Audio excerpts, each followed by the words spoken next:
कलमी कार्यक्रमाच्या पूर्वनियोजनार्थ विविध कार्यालयांच्या जिल्हाधिकारी यांनी घेतला आढावा।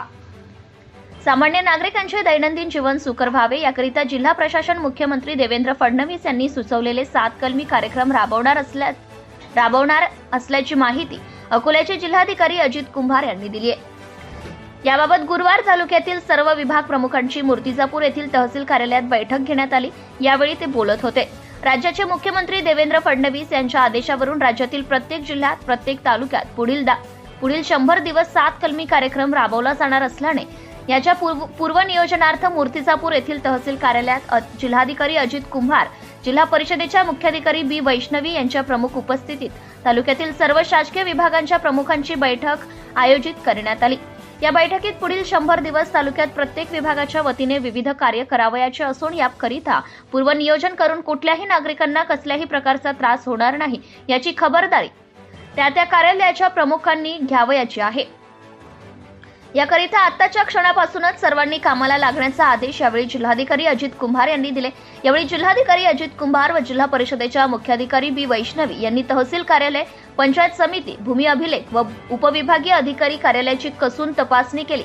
जिल्हाधिकारी अजित कुंभार यांचा मूर्तिजापूर येथील नियोजित दौरा होणार असल्याने तालुक्यातील सर्वच शासकीय कार्यालयातील अधिकारी कर्मचारी सतर्क होते, तर तहसील कार्यालयातील परिसरात अवैधरित्या नो पार्किंग करणाऱ्या वाहनधारकांवर मूर्तिजापूर शहर वाहतूक पोलिसांनी दंडात्मक कारवाई केली।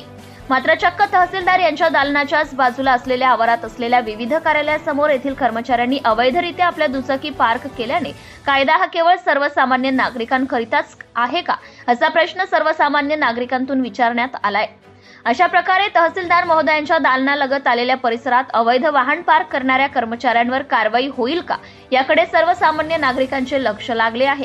यावेळी उपविभागीय अधिकारी संदीप कुमार अपार, उपविभागीय पोलीस अधिकारी मनोहर दाभाडे, तहसीलदार शिल्पा भोपळे, गटविकास अधिकारी अशोक बांगर, लक्ष्मी देशमुख, उपजिल्हा रुग्णालयाचे तालुका वैद्यकीय अधीक्षक डॉक्टर राजेंद्र नेमाडे, तालुका वैद्यकीय अधिकारी डॉक्टर सुधीर कराळे, पोलीस निरीक्षक अजित जाधव, उपविभागीय सार्वजनिक बांधकाम विभागाचे उपविभागीय अभियंता RD नवालकर, नगर परिषदेचे राजेश भुगुल यांच्यासह इतर शासकीय विभागाचे अधिकारी वर्ग तथा कर्मचारी उपस्थित होते।